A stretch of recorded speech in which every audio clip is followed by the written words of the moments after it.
समझने वाले तो बहुत है, मगर समझाने वाला अल्लाह के सिवा कोई नहीं। सुकून समझ में तब आया जब सजदे में रुक कर उठी।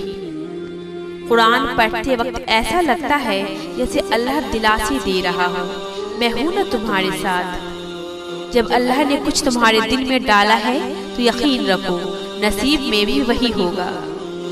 तुम पर आने वाली परेशानी और आजमाइश इस बात का दलील है कि तुम पर अल्लाह की रहमतें बरस रही है।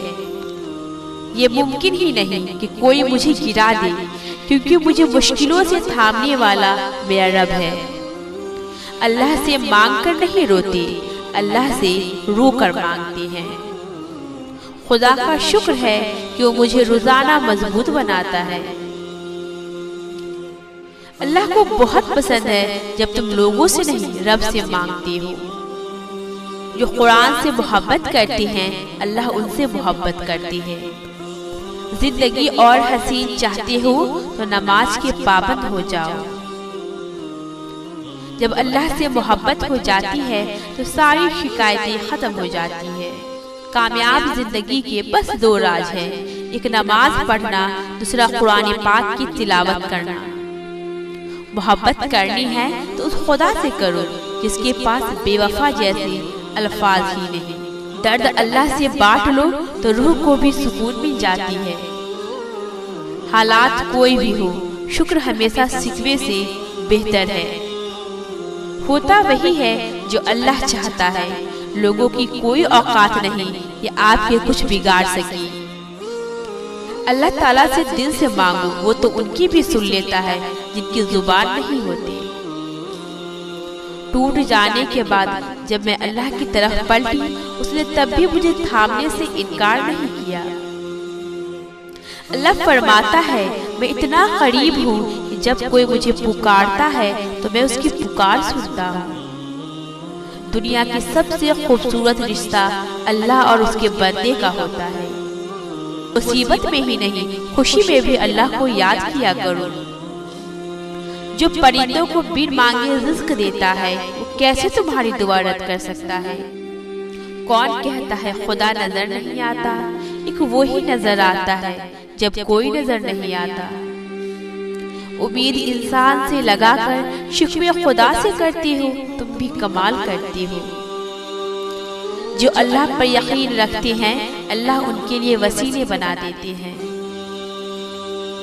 और अल्लाह के सिवा तुम्हारा कोई दोस्त और मददगार नहीं है।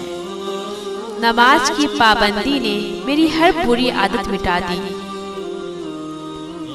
उम्मीद कभी मत छोड़ना, कमजोर तुम्हारा वक्त है, अल्लाह नहीं। अल्लाह को 3 चीजें बहुत पसंद है, सर्दी में वजू करना, गर्मी में रोजा रखना, जवानी में इबादत करना। दुनिया की मोहब्बत छोड़ दो, क्योंकि अगर दुनिया की जरा सी भी चीज दिल में होगी तो सजदा करने में भी तुम उसको भूल न सकोगी। सजदे लंबा कीजिए, मुश्किल छोटी हो जाएगी। तुम अल्लाह पर भरोसा करके तो देखो, वही तुम्हें मुश्किलों से निकालेगा। मेरे मुस्कुराने से लेकर रोने तक का कोई भी राज ऐसा नहीं जो मेरा अल्लाह नहीं जानता हो। कितना अच्छा लगता है ना कि ये कहना कि मेरे साथ मेरा अल्लाह है।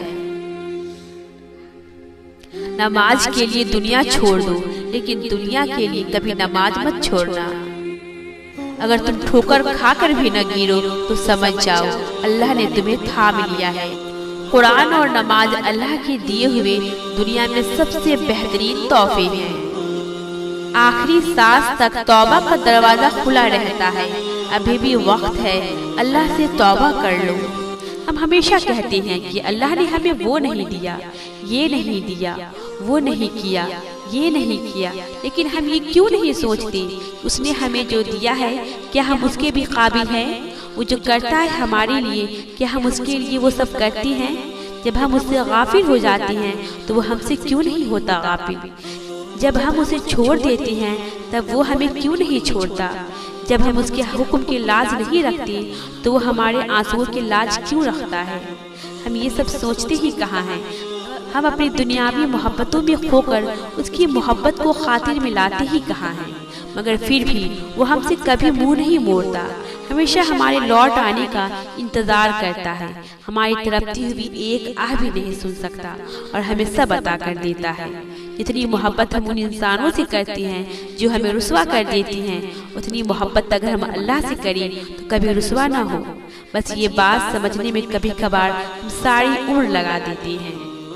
किसी के साथ न चलने से आपकी जिंदगी में कोई फर्क नहीं पड़ता, फर्क सिर्फ आपकी सोच में होती है। यकीन रखो, अगर ये नहीं मिला तो उससे बेहतरीन चीज मिलेगी। रब दिल बदल देता है और हमें पता भी नहीं चलता। वो सब जानता है, वो बेहतर जानने वाला है। हम कुछ कहें या ना कहें, वो हमारे दिल में हर आने वाली बात जानता है। जिस तरह एक बच्चा रोता है, माँ को पता होता है मेरे बच्चे को भूख लगी है, तो वो जो 70 माँओं से भी ज्यादा प्यार करने वाला है, वो भी जानता है कि मेरा बंदा किस चीज के लिए रो रहा है। और कुछ चीजों के लिए रोना जरूरी भी होता है। दिल साफ हो जाया करता है, और जब दिल साफ होता है तो रब मिल जाया करता है। ये तो नसीब के खेल होते हैं, किसकी कहाँ शादी होगी, कौन किसके निकाह में होगा। मोहब्बत तो हो जाती है, ये फितरी अमल है। हम सब किसी न किसी के साथ मोहब्बत के रिश्ते में मुंसलक होते हैं, पर उसका ये मतलब नहीं कि नसीब भी उसके साथ ही हो। नसीब के खेल कभी उल्टे भी हो जाया करते हैं। जिसको जिससे मोहब्बत होती है वो किसी और के नसीब में लिख दिया जाता है। दुआ है इसका दिल जहाँ लगा है अल्लाह उसके नसीब में लिख दे। हमारा सबसे बड़ा मसला यही है कि हम दूसरों को ढूंढने के चक्कर में खुद को खो देते हैं। हम दूसरों को जोड़ते जोड़ते खुद ही तोड़ देते हैं। हम सोचते हैं कि मोहब्बत इज्जत नफ्स की कुर्बानी का नाम है। हम सोचते हैं कि रिश्तों को जबरदस्ती पकड़ के रखने से वो मजबूत हो जाते हैं, और फिर हम उन रिश्तों को तब तक थामे रहते हैं जब तक हमारे हाथ लहूलुहान नहीं हो जाती। हम ये क्यों नहीं समझते कि हमें मुकम्मल होने के लिए किसी सहारे की नहीं बल्कि खुद की जरूरत है। हमारा सुकून हम में ही छुपा है। किसी को कैद कर लेने से वो हमारा नहीं हो सकता। इज्जत नफ्स कुर्बान करने से मोहब्बत नहीं मिला करती। जिसने आपको कबूल करना होता है वो आपको तमाम ऐबों के साथ कबूल करता है। जिसने नहीं करना होता वो आपको आपके लाख खूबियों के बाद भी ठुकरा देता है। तो फिर किसी का भी इंतजार क्यों करना।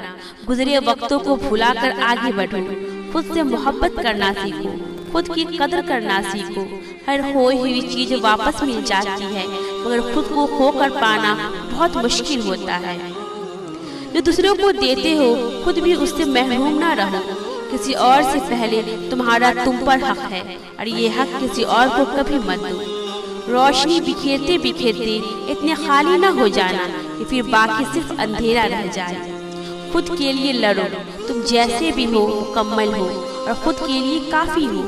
खुद को पहचानो ताकि तुम्हें तुम्हारी पहचान मिल सके, क्योंकि तुम्हारे अलावा तुम्हें कोई नहीं जान सकता। गिरने से मत डरो, ये पंख तुम्हारे हैं, तो फिर जहाँ तक चाहते हो उड़ चलो। जो खो गया है उसे पा न सके, जो दिन के उजालों में बिखर गया उसे वापस ला न सके।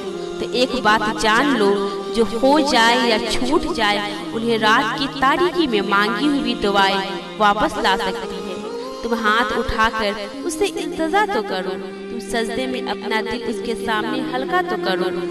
जब तुम अपने आप पर जब्त करके खुद को किसी ऐसे काम से रोकते हो जो कि तुम्हारी पसंद का तो होता है मगर तुम्हारे रब को पसंद नहीं होता, तो तुम जानते हो उस वक्त उस रब को तुम पर बहुत प्यार आता है, और उस लम्हे वो तुम्हारी दुआ पर वो कुर्ब फरमा देता है।